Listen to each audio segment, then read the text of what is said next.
नमस्कार, मेरो तयारी युट्युब च्यानलमा यहाँलाई स्वागत छ। आज मैले 2079 साल असोज 2 गते राजधानी दैनिकमा प्रकाशित भएको लेखन सिपको लागि उपयोगी हुने प्रश्न र तिनको उत्तरहरू लिएर आएको छु। पहिलो प्रश्न रहेको छ, सूचनाको हक भन्नाले के बुझ्नुहुन्छ? सूचनाको हक सम्बन्धी संविधानमा गरिएका व्यवस्था तथा प्रवाह गर्न नमिल्ने सूचना उल्लेख गर्दै सूचनाको हकको प्रभावकारी कार्यान्वयनका लागि व्यवहारिक सुझावहरू प्रस्तुत गर्नुहोस् भनिएको छ। यसलाई प्रस्तुत गर्दाखेरि अब्राहम लिङ्कनको भनाइबाट सुरुवात गरिएको छ। नागरिकलाई साँचो कुरा जान्न देऊ, तब मात्र राज्य सुरक्षित हुन्छ। Abraham Lincoln. पृष्ठभूमिमा राज्यका काम कारबाही लोकतान्त्रिक पद्धति अनुरूप खुला र पारदर्शी बनाई नागरिक प्रति जवाफदेही र जिम्मेवार बनाउने सशक्त माध्यम। सूचनाको हकले सार्वजनिक निकायमा रहेको सार्वजनिक महत्त्वको सूचनामा आम नागरिकको पहुँचलाई सरल र सहज बनाउँदै लोकतान्त्रिक प्रणालीलाई बलियो बनाउन सहयोग पुर्याउँदछ। नागरिकको सुसूचित हुने हकलाई संरक्षण र प्रचलन गराउन सकेमा मात्र नागरिक मैत्री शासन प्रणाली अनुरूप राज्य सञ्चालन हुन सक्दछ। त्यसैगरी सूचनाको हक सम्बन्धी ऐन 2064ले सूचनालाई सार्वजनिक निकायबाट सम्पादन हुने वा भएको सार्वजनिक महत्त्वको काम, तत्सम्बन्धी कारबाही वा निर्णयसँग सम्बन्धित कुनै लिखित सामग्री वा जानकारीका रूपमा परिभाषित गरेको छ। अब सूचनाको हक सम्बन्धी ऐन 2064ले सूचनाको हकलाई देहाय बमोजिम परिभाषित गरेको छ। सार्वजनिक निकायमा रहेको सार्वजनिक महत्त्वको सूचना माग्ने र पाउने अधिकार, सार्वजनिक निकायमा रहेको कुनै लिखत सामग्री वा सो निकायको काम कारबाहीको अध्ययन वा अवलोकन गर्ने र त्यस्तो लिखतको प्रमाणित प्रतिलिपि प्राप्त गर्ने, सार्वजनिक महत्त्वको निर्माण भइरहेको स्थलको भ्रमण र अवलोकन गर्ने, कुनै सामग्रीको प्रमाणित नमुना लिने, कुनै पनि यन्त्रमा राखिएको सूचना त्यस्तो यन्त्र मार्फत प्राप्त गर्ने अधिकार। अब प्रवाह गर्न नमिल्ने सूचनाहरू। राज्य र नागरिकको हितमा प्रतिकूल असर पार्ने संवेदनशील सूचनाको संरक्षण गर्नु राज्यको दायित्व हो। सूचनाको हकमा समेत केही सीमाहरू निर्धारण गरिन आवश्यक छ। सूचनाको हक सम्बन्धी ऐन 2064को दफा 3मा सार्वजनिक निकायका देहायका सूचनाहरू प्रवाह गर्न नमिल्ने व्यवस्था गरिएको छ। नेपालको सार्वभौम सत्ता, अखण्डता, राष्ट्रिय सुरक्षा, सार्वजनिक शान्ति सुव्यवस्था वा अन्तर्राष्ट्रिय सम्बन्धमा गम्भीर खलल पार्ने, अपराधको अनुसन्धान, तहकिकात तथा अभियोजनमा प्रत्यक्ष असर पार्ने, आर्थिक, व्यापारिक तथा मौद्रिक हित वा बौद्धिक सम्पत्तिको संरक्षण वा बैंकिङ वा व्यापारिक गोपनीयतामा गम्भीर आघात पार्ने, विभिन्न जात-जाति वा सम्प्रदाय बीचको सुसम्बन्धमा प्रत्यक्ष रूपमा खलल पार्ने, व्यक्तिगत गोपनीयता र व्यक्तिको जीव, ज्यान, सम्पत्ति, स्वास्थ्य वा सुरक्षामा खतरा पुर्याउने विषयहरू। त्यसैगरी नेपालको संविधानमा सूचनाको हकको सम्बन्धमा देहायका व्यवस्था गरिएको छ। प्रस्तावनामा सुशासनप्रतिको प्रतिबद्धता, सञ्चारको हक धारा 19मा, त्यसैगरी न्याय सम्बन्धी हक धारा 20मा पक्राउ परिएको अथवा पक्राउ भएको कारण सहितको सूचना नदिई थुनामा नराखिने कुरा, त्यसैगरी प्रत्येक व्यक्तिलाई निज विरुद्ध गरिएको कारबाहीको जानकारी पाउने हक हुने व्यवस्था न्याय सम्बन्धी हक धारा 20मा, त्यसैगरी अपराध पीडितको हक सम्बन्धी व्यवस्था धारा 21मा अपराध पीडितलाई आफू पीडित भएको मुद्दाको अनुसन्धान तथा कारबाही सम्बन्धी जानकारी पाउने हक हुने, त्यसैगरी निवारण नजर विरुद्धको हक सम्बन्धी व्यवस्था धारा 23मा निवारक नजरबन्दमा रहेको व्यक्तिका स्थितिबारे निजको परिवारको सदस्य वा नजिकलाई नातेदारलाई जानकारी दिनुपर्ने, त्यसैगरी सूचनाको हक धारा 27मा प्रत्येक नागरिकलाई आफ्नो र सार्वजनिक सरोकारको कुनै पनि विषयको जानकारी माग्ने र पाउने हक हुने, त्यसैगरी कानुन बमोजिम गोप्य राख्नुपर्ने सूचनाको जानकारी दिन कसैलाई पनि बाध्य नपारिने, त्यसैगरी आफ्नो स्वास्थ्य उपचारका सम्बन्धमा जानकारी पाउने हक हुने, स्वास्थ्य उपचार सम्बन्धी हक धारा 35मा उल्लेख गरिएको छ। त्यसैगरी धारा 46मा संवैधानिक उपचारको हकको व्यवस्था छ। धारा 51मा सार्वजनिक प्रशासनलाई पारदर्शी बनाउने कुरा उल्लेख छ। त्यसै गरी धारा 52मा मौलिक हकको संरक्षण, सम्वर्धन र कार्यान्वयन गर्नु राज्यको दायित्व हुने कुरा उल्लेख गरिएको छ। अब सूचनाको हकको प्रभावकारी कार्यान्वयन गर्न आवश्यक सुझावहरू। राष्ट्रिय सूचना आयोगलाई संवैधानिक निकायका रूपमा मान्यता प्रदान गर्ने, संविधानको धारा 27 परिमार्जन गरी मानव अधिकारको विश्वव्यापी घोषणापत्र 1948 को दफा 19 र विश्वव्यापी प्रचलन अनुरूप सूचना प्रवाहको हक थप गर्ने। त्यसै गरी प्रादेशिक सूचना आयोगको स्थापना गर्ने, सूचनाको हक सम्बन्धी ऐनमा देखाएका विषय संशोधन गर्नुपर्ने, परिभाषाको दफालाई स्पष्ट पार्ने, कार्यविधिलाई सरलीकरण गर्ने, स्वत प्रकाशनसँगै दण्डको व्यवस्था गर्ने, सूचना अधिकारीको योग्यता र सुविधा तोक्ने, सूचना वर्गीकरणको समयावधि तोक्ने, सूचनाको हक सम्बन्धी नियमावलीमा संशोधन गरी मौखिक र विद्युतीय सूचनाको व्यवस्था गर्ने। त्यसै गरी विश्वविद्यालय र विद्यालयको पाठ्यक्रममा सूचनाको हक सम्बन्धी विषयवस्तु समावेश गर्ने। त्यसै गरी सूचनाको हकलाई कार्य सम्पादन मूल्याङ्कनको आधार बनाउने। त्यसै गरी सूचनाको संरक्षण सम्बन्धी कानुन बनाउने, आयोगको प्रतिरक्षा प्रणालीको विकास गर्ने, सरकारी कर्मचारीलाई गोपनीयताको साथै पारदर्शिताको शपथ दिने व्यवस्था गर्ने। त्यसै गरी सूचनाको हक सम्बन्धी ऐनलाई मूल कानुनको मान्यता प्रदान गरी यससँग बाँझिएका अन्य कानुन खारेज हुने व्यवस्था मिलाउने। र निष्कर्षमा सूचनाको हकको प्रभावकारी कार्यान्वयन हुन सकेमा मात्र सङ्घीय लोकतान्त्रिक गणतन्त्र संस्थागत हुन सक्दछ। सार्वजनिक निकायका सार्वजनिक महत्त्वका सूचनामा नागरिकको सहज पहुँच स्थापित हुन सकेमा मात्र राज्यप्रति नागरिकको अपनत्व र विश्वास अभिवृद्धि हुन पुग्दछ। सूचनाको हकको प्रभावकारी कार्यान्वयनले जनमुखी र जनमैत्री शासन सञ्चालनको आधार समेत तयार हुने गर्दछ। अर्को प्रश्न रहेको छ, नेपालमा कानुन निर्माण कसरी गरिन्छ? संविधान र प्रचलित कानुन एवं अभ्यासका आधारमा कानुन निर्माण प्रक्रिया संक्षेपमा उल्लेख गर्नुहोस्।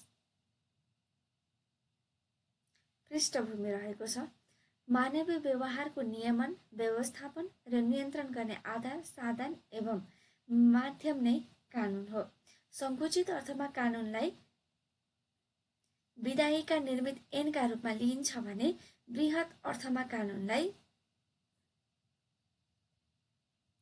कुनै मुलुकको संविधान, ऐन, नियम, अध्यादेश, विनियम, कार्यविधि, आदेश, नीति, मापदण्ड, सन्धि र अदालतबाट प्रतिपादित नजिर समेतलाई बुझिन्छ। नेपाल कानुन व्याख्या सम्बन्धी ऐन 2010 ले कानुनलाई नेपाल ऐन वा नेपालको कुनै भागमा कानुन सरह लागू हुने ऐन, सवाल, नियम, आदेश, विनियम वा ऐन अन्तर्गत बनेका निर्देशिका वा कार्यविधिका रूपमा परिभाषित गरेको छ। कानुन निर्माण प्रक्रिया आफैमा जटिल, कठिन र औपचारिक कार्य हो। शक्ति पृथकीकरणको सिद्धान्त अनुसार कानुन निर्माण विधायिकाको जिम्मेवारी एवं विशेषाधिकार हो। नेपाल सङ्घीय संरचनामा प्रवेश गरिसकेको अवस्थामा ऐन निर्माणको कार्य सङ्घीय संसदमा मात्र सीमित रहेन। सामान्यतया विधेयक सरकारी र गैर सरकारी गरी दुई प्रकारको हुन्छ। अर्थ र सुरक्षासँग सम्बन्धित विधेयक सरकारी विधेयकका रूपमा प्रस्तुत गरिन्छ भने अर्थ विधेयक प्रतिनिधि सभामा मात्र प्रस्तुत गरिन्छ। सङ्घीय र प्रदेश व्यवस्थापिकाले कानुन बनाउने विधि संविधानमा उल्लेख गरिएको छ भने स्थानीय तहले कानुन बनाउने विधि प्रदेश कानुन अनुसार हुने किटान गरिएको छ। त्यसै गरी अध्यादेश, नियमावली लगायतका अन्य कानुन निर्माण गर्दा फरक प्रकृतिको विधि अवलम्बन गर्नुपर्ने हुन्छ। अब संक्षेपमा कानुन निर्माण प्रक्रियालाई देखाए बमोजिम उल्लेख गर्न सकिन्छ। मस्यौदा पूर्वको चरण, मस्यौदा तर्जुमा चरण, विधायिकी एवं संसदीय चरण। अब मस्यौदा पूर्वको चरणमा आवश्यकता अनुसार आवश्यकताको पहिचान गर्ने, त्यसै गरी नयाँ ऐनको हकमा चाहिँ अवधारणा पत्र तयार गर्ने, कानुन मन्त्रालयबाट सैद्धान्तिक सहमति लिने, मन्त्री परिषदको सैद्धान्तिक स्वीकृति लिने र सन्दर्भ विश्लेषण गर्ने। अब दोस्रो मस्यौदा तर्जुमा चरणमा चाहिँ सम्बन्धित मन्त्रालयले विधेयकको मस्यौदा तयार गर्ने, सरकारवाला एवं विज्ञसँग छलफल, गोष्ठी एवं सेमिनार गर्ने, क्षेत्रगत मन्त्रालयको परामर्श लिने, मस्यौदा कानुन मन्त्रालयमा पठाउने, त्यसैगरी मन्त्री परिषदमा स्वीकृतिका लागि पेश गर्ने। त्यसैगरी अर्को विधायिकी एवं संसदीय चरणमा संसदमा विधेयक दर्ता भएपछि पारित गर्नेसम्मका प्रक्रियालाई अन्तर्राष्ट्रिय संसदीय अभ्यासका आधारमा प्रथम, द्वितीय र तृतीय गरी 3 प्रकारमा विभाजन गरिन्छ। प्रथम वाचनमा संसदमा विधेयक दर्ता, वितरण र सदनमा प्रस्तुतिको चरणलाई प्रथम वाचन भनिन्छ। यस चरणमा सांसदले विधेयक औपचारिक रूपमा प्राप्त गरी अध्ययन गर्ने अवसर पाउँदछन्।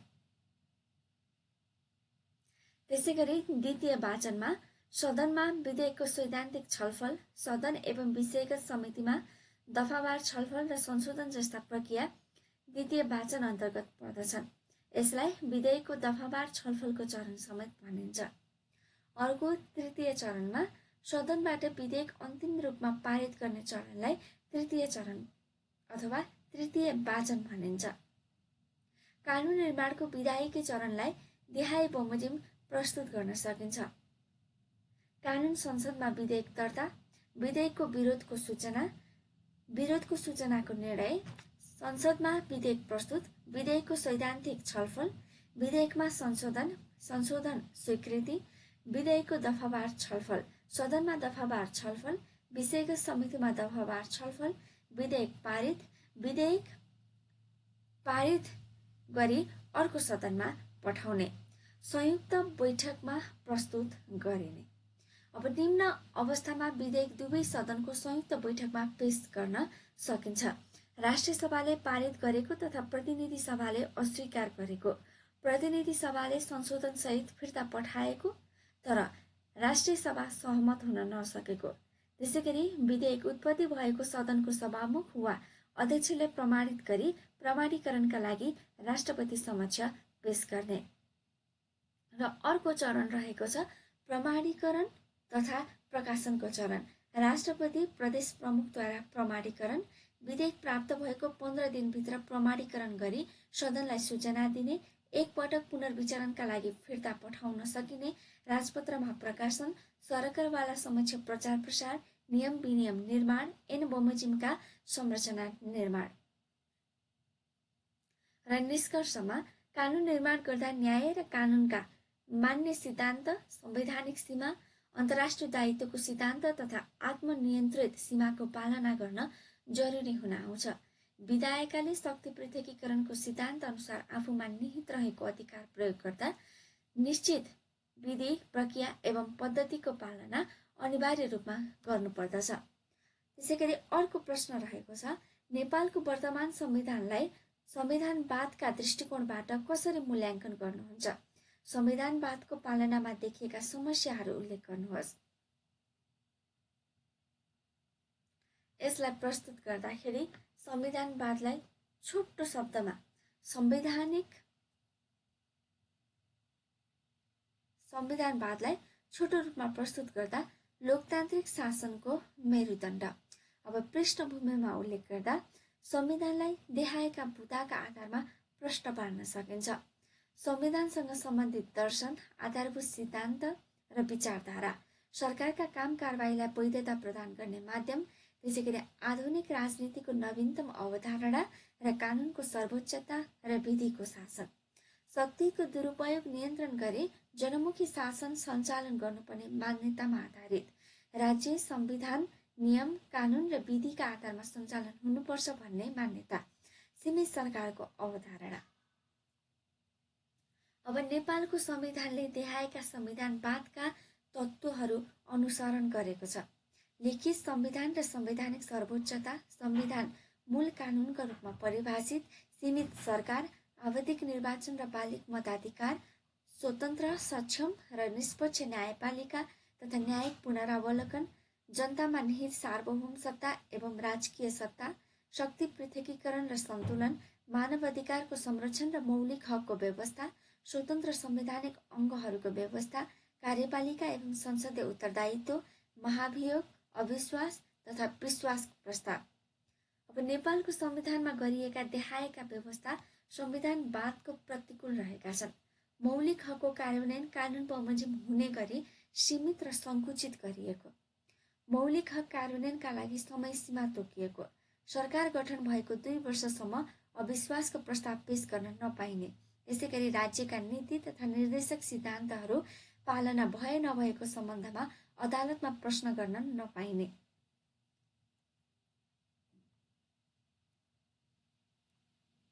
त्यसैगरी केही संवैधानिक आयोगको काम, कर्तव्य र अधिकार तथा पदाधिकारीको नियुक्ति तथा सेवा शर्त सम्बन्धी व्यवस्था संविधानमा नगरिएको।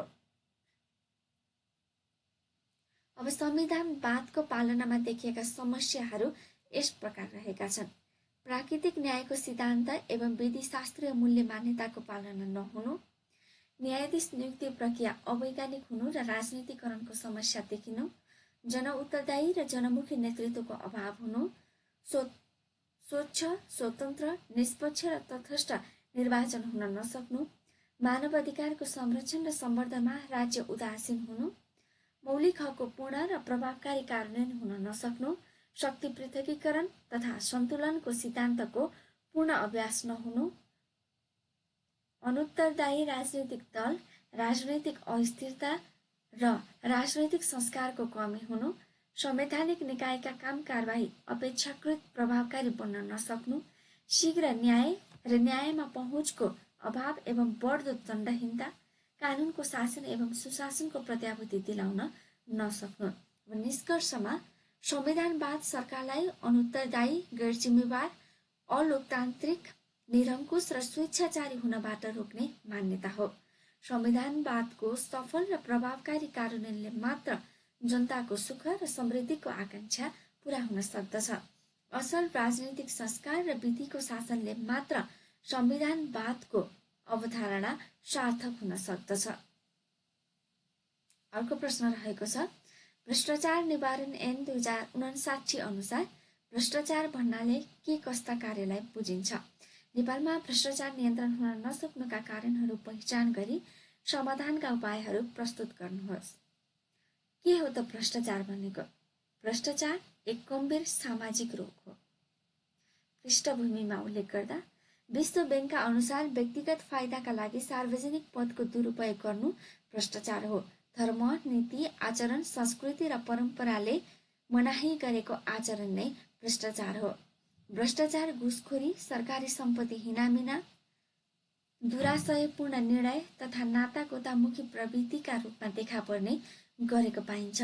स्रोत खर्च गर्ने, स्रोत सङ्कलन गर्ने, निर्णय गर्ने तथा सेवा प्रवाह हुने ठाउँलाई भ्रष्टाचारका मुहानका रूपमा लिने गरिन्छ। नीतिगत, प्रणालीगत तथा नगद भ्रष्टाचार गरी भ्रष्टाचारलाई 3 प्रकारमा विभाजन गर्न सकिन्छ। भ्रष्टाचार निवारण ऐन 2059 ले देहाएका कसोरलाई भ्रष्टाचारका रूपमा परिभाषित गरेको छ। रिश्वत लिने दिने, बिना मूल्य वा कम मूल्यमा वस्तु वा सेवा लिने, दान, दातव्य, उपहार वा चन्दा लिने, कमिसन लिने, राजस्व चुहावट गर्ने, गैरकानुनी लाभ वा हानि पुर्याउने बदनियतले काम गर्ने, गलत लेखत तयार गर्ने, गलत अनुवाद गर्ने, सरकारी कागज सच्याउने, सरकारी वा सार्वजनिक संस्थाको कागजात नोक्सान गर्ने, प्रश्नपत्रको गोपनीयता भङ्ग गर्ने वा परीक्षाको परिणाम फेरबदल गर्ने, गैरकानुनी व्यापार व्यवसाय गर्ने, नपाएको ओहदा पाए भन्ने झुट्टा विवरण दिने, सार्वजनिक सम्पत्तिको हानि नोक्सानी गर्ने, गैरकानुनी दबाब दिने, गलत प्रतिवेदन दिने, गैरकानुनी रूपमा सम्पत्ति आर्जन गर्ने। अब भ्रष्टाचार नियन्त्रण हुन नसक्नुका सामाजिक, सांस्कृतिक, राजनीतिक, व्यवस्थापकीय तथा न्यायिक कारणहरूलाई संक्षेपमा यस प्रकार उल्लेख गर्न सकिन्छ। कानुनी लचकता, कानुनी अस्पष्टता, कमजोर अनुगमन तथा मूल्याङ्कन, मिलेमतो, साङ्गठनिक असक्षमता, राजनीतिक संरक्षण, कमजोर कानुनी शासन प्रणाली, न्यून पारिश्रमिक, सामाजिक परिवेश एवं मूल्य मान्यता, सम्बन्धित निकायबीच समन्वयको अभाव र काममा दोहोरोपना, छाता ऐन नबन्नु, लागतमा वृद्धि, सदाचार एवं कानुन विपरीतका कार्य,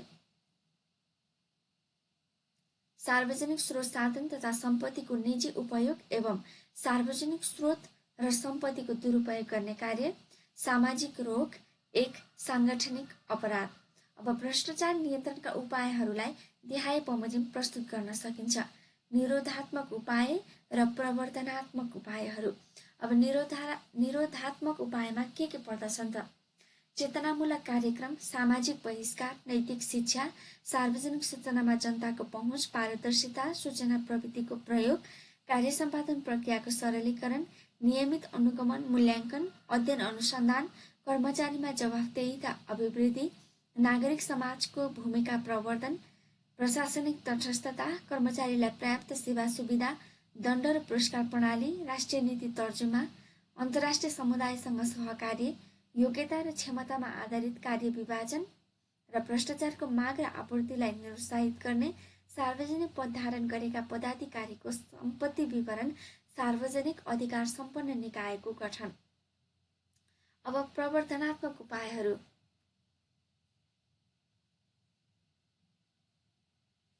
अन्तर्राष्ट्रिय सन्धि सम्झौताको कार्यान्वयन, प्रचार प्रसारमा जोड, सचेतनामूलक कार्यक्रम सञ्चालन, कार्य सम्पादनमा पारदर्शिता, जवाफदेहिता र उत्तरदायित्व कायम, अन्तर्राष्ट्रिय सहकार्य, जीवनशैलीमा परिवर्तन, नैतिक मूल्यमा विकास।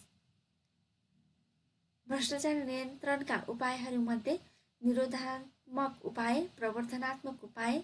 अब उपचारात्मक उपायहरू अन्तर्गत भ्रष्टाचारीलाई दण्ड सजायको व्यवस्था, अभियोजन प्रणालीमा सुधार, भ्रष्टाचार मुद्दाको शीघ्र कारबाही किनारा, त्यसैगरी राजनैतिक संरक्षणको अन्त्य, अनुसन्धानकारी निकायको क्षमता विकास, सुराकीको सुरक्षा र पुरस्कार, अख्तियारमा छुट्टै कर्मचारीको व्यवस्थापन, कानुनको समय सापेक्ष सुधार, सुशासनमुक्त समाज निर्माणमा जोड।